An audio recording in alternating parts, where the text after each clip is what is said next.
ഇതാണ് മക്കള്. ഇവര് ഞാൻ മിനിഞ്ഞാന്ന് ആകെ 2 പേജ് മാത്സിൽ കണക്കിൻ്റെ അടിസ്ഥാനപരമായിട്ടുള്ള കാര്യങ്ങൾ പഠിപ്പിച്ചിട്ട് വിട്ടു.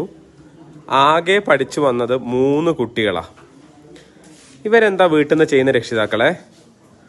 യൂണിറ്റ് ടെസ്റ്റ് കഴിഞ്ഞതിന് ശേഷം എൻ്റെ മകനോ മകൾക്കോ മാർക്കില്ല എന്ന് പറഞ്ഞിട്ട് പാരൻസ് എന്നെ വിളിക്കാൻ നിൽക്കണ്ട.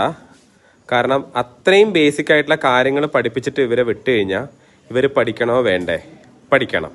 പക്ഷെ ഇവർ പഠിച്ചിട്ടില്ല. ഇപ്പോൾ ഇവരോട് ഞാൻ പറഞ്ഞതാണ്, 2 ദിവസം കൂടുമ്പോൾ ഞാൻ 1 മണിക്കൂറാണ് ക്ലാസ് എടുക്കുന്നത്. ആ 1 മണിക്കൂർ നേരത്തെ ക്ലാസ് പഠിച്ചാൽ അവർക്ക് A+ കിട്ടുമെന്ന് ഞാൻ ഉറപ്പ് പറഞ്ഞിട്ടുണ്ട്. എന്നിട്ട് അവർക്ക് കുറേ കുട്ടികൾ എന്നോട് പറഞ്ഞു, മാത്സിൻ്റെ ബേസ് എനിക്ക് അറിയില്ല, ഞങ്ങൾക്ക് അറിയില്ല. അതുകൊണ്ടാണ് കഴിഞ്ഞ ദിവസം മാത്സിൻ്റെ അടിസ്ഥാനപരമായിട്ടുള്ള കുറച്ച് കാര്യങ്ങൾ 7ാം ക്ലാസ് 8ാം ക്ലാസ്സിലും പഠിച്ച കാര്യങ്ങൾ ബേസ് പറഞ്ഞു കൊടുത്തത്. അതുപോലും അവർ പഠിക്കുന്നില്ല. മക്കളുടെ കാര്യത്തിൽ രക്ഷിതാക്കൾ നന്നായിട്ട് ശ്രദ്ധിക്കുക. പല സ്കൂളുകളിലും ഇപ്പോൾ യൂണിറ്റ് ടെസ്റ്റ് നടക്കുകയാണ്.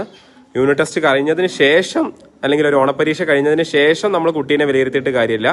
ഇപ്പം ശ്രദ്ധിക്കുക. എല്ലാവർക്കും 2 പൊട്ടിച്ചിട്ട് ഇപ്പം അങ്ങോട്ട് വിടുന്നുണ്ട്.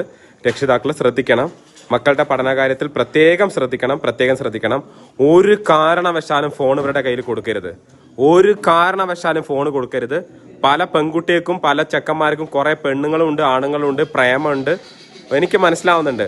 ഒരു കാരണവശാലും ചുണ്ടിൽ തേക്കാനുള്ളതും കണ്ണ് തേക്കാനുള്ളതും നിങ്ങൾ അവിടെ ഇവിടെയും കീറിയ ഡ്രസ്സും ഈ മക്കൾക്ക് നിങ്ങൾ വാങ്ങിക്കൊടുക്കരുത്. മക്കളെ പഠന കാര്യത്തിൽ കൂടുതലായിട്ട് നിങ്ങൾ ശ്രദ്ധിക്കുക.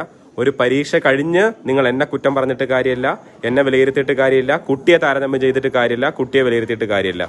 കുട്ടിക്ക് പഠിക്കാൻ ആവശ്യമായ കാര്യങ്ങൾ ചെയ്തു കൊടുക്കുക. ട്യൂഷന് വിടുക, പുസ്തകം വാങ്ങിക്കൊടുക്കുക, അതൊക്കെ ചെയ്യുക. അല്ലാണ്ട് വേറെ ഒരു തരത്തിലുള്ള കാര്യങ്ങൾ നിങ്ങൾ വാങ്ങിക്കൊടുക്കണ്ട. മേക്കപ്പ് പോലത്തെ സാധനങ്ങൾ നിങ്ങൾ വാങ്ങിക്കൊടുക്കണ്ട. പിന്നെ ഞാൻ പറഞ്ഞല്ലോ, പുസ്തകം പോലത്തെ സാധനങ്ങൾ വാങ്ങിക്കൊടുത്തോ, പഠിക്കാനുള്ള സാഹചര്യങ്ങൾ ചെയ്തു കൊടുത്തോ. അല്ലാണ്ട് ഒരു കാരണവശാലും മക്കൾക്ക് നിങ്ങൾ ഫോൺ കൊടുക്കണ്ട.